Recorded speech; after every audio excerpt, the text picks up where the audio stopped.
We've worked very hard to get Kelly to come out and join Jason for this, but we want to talk, Kelly and Jason, about your time together here at Henlow, and it's been a fair old while, hasn't it, Jason?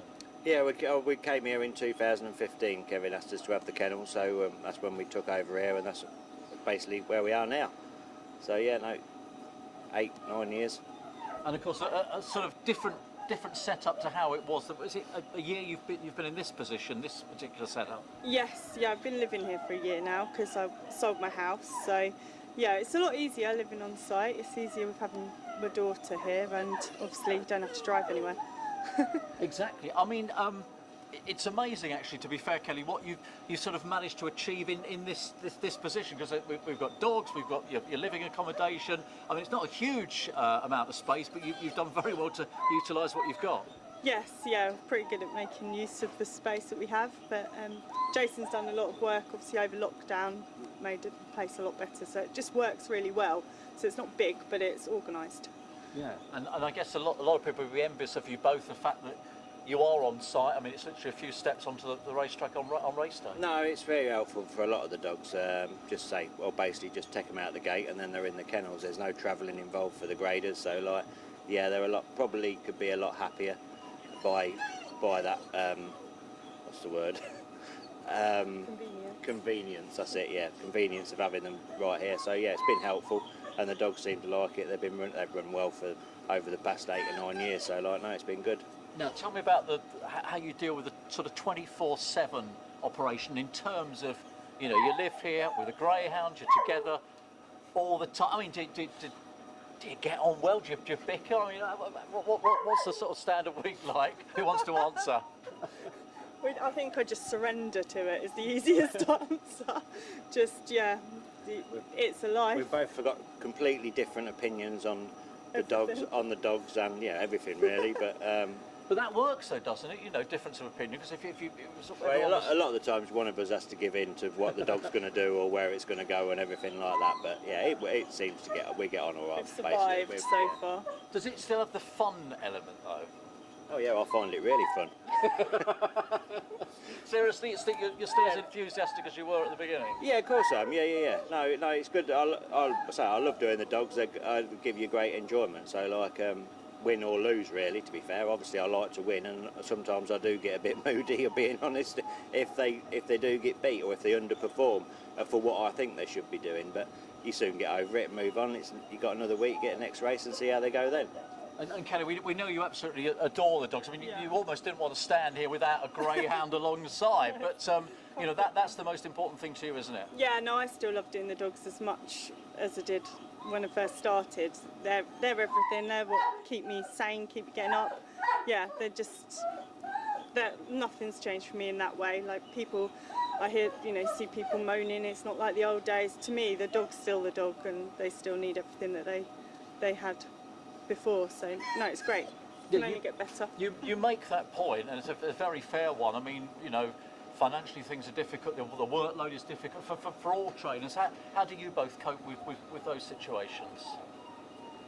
Well, we're lucky, obviously, being here with having the kennels and obviously living here. That's made a big difference financially. So that part of it, we've got brilliant owners. We've got pretty much every dog's got an owner. So yeah, we wouldn't ever want to not have owners.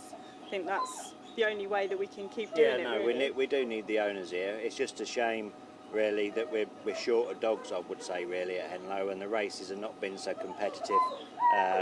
With only having 4 dog races sometimes, and then a lot of the times we're running with 3 dogs in the race, and in a way it's not good for keeping owners in the sport, because they've been having an owners bonus races here, and we're having 3 dogs in the race. Unfortunately, only one maybe can win, and 3 sets of owners here. It's difficult, I'd like to see them all get a fairer chance at trying to win an owner a prize, because at the end of the day that's what they pay their money for. They want to win a trophy, so but it's just been hard for them. Well, it's lovely that you maintain owners. Just finally, both individually, do you have a sort of target, whether it's this year or in the next few years, something that you'd really want to achieve? Well, I've always wanted to win a competition. I think because we've moved in house and everything else going on, the last couple of years we haven't really focused on the opens, but I think we're getting back into that now, aren't we? Well, we are, because it's just having the dogs. The races have got very, very thin on the ground, and like the races got very tight, and the dogs have been a lot better that we're going in with, so we can only compete with what we got. We're only as fast, really, as what our greyhound is, so... I disagree with that. keep rolling that field. Why do you disagree? Because you're only as good as the amount of work you put in. I think they're all the same dogs. You get out what you put in my opinion. And I've proven it a few times with several of them. Are you just conceding to that, Jason? Yeah, let it get away with Probably that. easiest, yeah. Yeah, let it get away. Thank you both. Thank you. Well, this is Muxton Lottie, Jason, who's obviously just joined you and got off to a fantastic start in the heats of the Kensington Ledger the other morning. Yeah, no, she's run very well. It was a bit surprising. We didn't know how she was going to go, but like she's run from behind, which apparently she doesn't normally do. So like, yeah, no, it was very good to see. No, very good, and nice to have the dog. Absolutely. So, I mean, she's come from Mark Wallace's, of course, for Steve and Emma Banks. So, how long has she been with you? Only about 4 or 5 days. 5 days now, I think she's been here, and like Mark had obviously. We can't take a lot of credit for a race on Saturday, really, to be fair, because she was ready to race. So, like, we was pleased that she's run so well. Yeah, she came here. She's settled in well, basically, in them few days, because obviously if she hadn't settled in, she wouldn't have been running. But she's et up and she's been perfectly fine since she's been here. So, like, no, it was nice to get her racing. As you say, she came here in pretty good form, of course. I think she'd broken the 8-bend clock around Suffolk Downs and obviously ran well at Oxford in the Hunt Cup as well. So, yes. And she's obviously translated that form into a terrific run, as you say, at Crayford the other morning. Yeah, no, she's run really well. So the time doesn't do the justice, really, to be fair, because she took a road of food bumps and round the first bend, and then she's just ran on and managed to pick the 5 up, coming around the 7th bend. So no, it's pleasing. I mean, she was sort of a little bit unconsidered, I think, in the outright betting, let's say, for the Kent Ledger. She still is even now going to the semi-finals, but you've drawn one in the semi. So what are you thinking? Well. She's in there with a chance. I think she'll improve for another run round. The way that she's got a good draw in 1, the 2 did move off last time, and I think that she could have half a chance of going up to the bend with them. And if she did do, then basically she could run really well. So hopefully getting that first 2, get yourself a place in the final. I think it's first 3, isn't it? I think there's only 2 semi-finals. That would be even easier then. Yeah, no. So if we can get in the first 3, that would be brilliant. And when you take a greyhound on from someone else, and sort of you're immediately thrust into, putting them out on the track, how difficult is that to deal with? Well, it's a bit of pressure really, because it's come from Mark Wallace. So, but no, she's like I say, she's settled in really well. So hopefully she can carry on with the form that she's got at the minute. Do you have sort of longer term plans? Have you had a chance to think about what you might do with it? Because obviously we had a word with Mark about it, and we was entered for the 540, but the 540 didn't fill. So they asked if they could put her in the 714.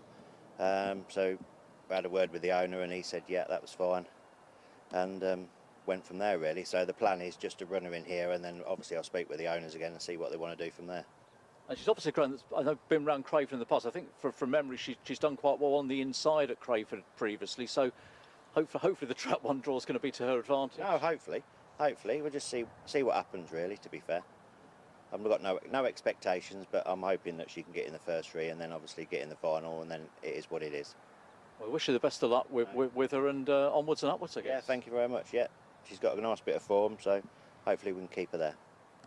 Well, Jason with me now with Savana Camino, who did very well at Romford in the heats of the Maiden Stayers competition last Friday. Yeah, no, it was a bit surprising, but we always knew that he'd got a ping break in him, because he can come out quite well occasionally, but that's probably his downfall, that sometimes if he doesn't come out, then he can get behind and get in trouble. But no, he's popped out and he's done the job right this time. He's popped out, he's clocked a good time, and he'll obviously go to the final with probably a bigger chance than going into the heats. Yeah, no, look, if he comes away, but like that's the thing, he needs to come away and he will do the same sort of run again. I would have expected with a clear run. He's not phased with the distance. but it's a matter with him. He does need to come out and get a clear run, otherwise he always finds himself in a lot of trouble. That competition threw up a few surprises, didn't it? So the final, not necessarily the dogs you might have expected there. No, definitely not. No, I think both of the did both the favourites not go through in for them races? Not go through. I'm not sure. But yeah, there's some outsiders in there, and he's got a trap 3 in the final, so I'm quite happy with that. Sometimes being out in 5 doesn't always help. With being a middle seed, you get stuck in 5 quite a bit. So 3's a good draw for him as well. So it is a matter of just if he can trap, then I'm hopeful that he'll go well. And tell us about his profile before he went to Romford. I think he'd gone there the week before, hadn't he? But primarily a Henlow dog, strong Henlow dog? Yeah, no, he's a strong Henlow dog.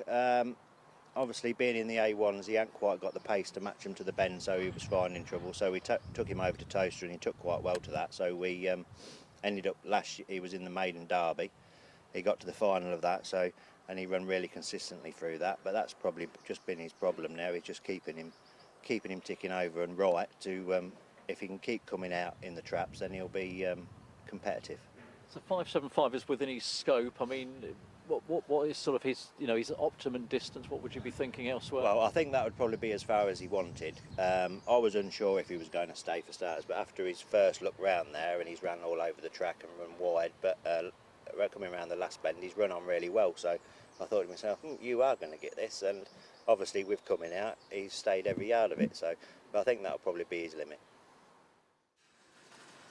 Well, you're the biggest kennel here, of course, at Henlow, and have been for a while, Jason, but it's well documented that the long-term future of Henlow is not secure. In fact, I think probably we all know in due course, whenever that may be, there may not be a track here. No, so we're completely in the dark really to how long things are going to carry on here, but we'll keep going until that does eventually probably come to an end. I say, Kevin probably doesn't really know what's going on at the minute, I says, but I'm sure he'll let us know as quick and as soon as everything gets sorted out and planned to know the future plans here. Yeah, these things are normally very long and drawn out. Of course, we could be talking a number of years. But as far as both of you are concerned, I guess you have in the back of your mind to be thinking about your longer term future. They've got to have a backup plan, because obviously we don't know once the dogs finishes here, we don't know how long we're going to actually get to actually move somewhere, so we've got to find somewhere for the dogs to go at some point. So as quick as we can know what's happening here, then we can make future plans for that. Is that something that's at the forefront of your mind? Does that worry, does that concern you, having to think about what happens next, or is it just something you get on with your day-to-day life and it's something that's got to be dealt with? Yeah, that's basically how I am really, to be fair. I'll just carry on, wake up in the morning. As long as I wake up in the morning, then we'll deal with whatever problems come along that day, sort of thing, and then keep moving from there. But obviously, whatever happens, you want to stay in greyhound racing. I'm guessing you're still getting a lot out of this game? Yeah, no, definitely. Yeah, no, obviously it'd be nice to find somewhere where the dogs can go and it can be set up again if eventually this does close, yeah. And as far as this track is concerned, because it's been your home for a few years, it's having a track on your doorstep, literally. So when you do eventually have to move on, that's going to be a very, very different scenario. Yeah, it'll be a sad day when Henlow closed, because I've loved it here ever since I first came here. I love the track. I love being able to get close to the track when I was coming here, and the racing over the years has been really good racing. It'd be a shame to see it go, really, to be fair.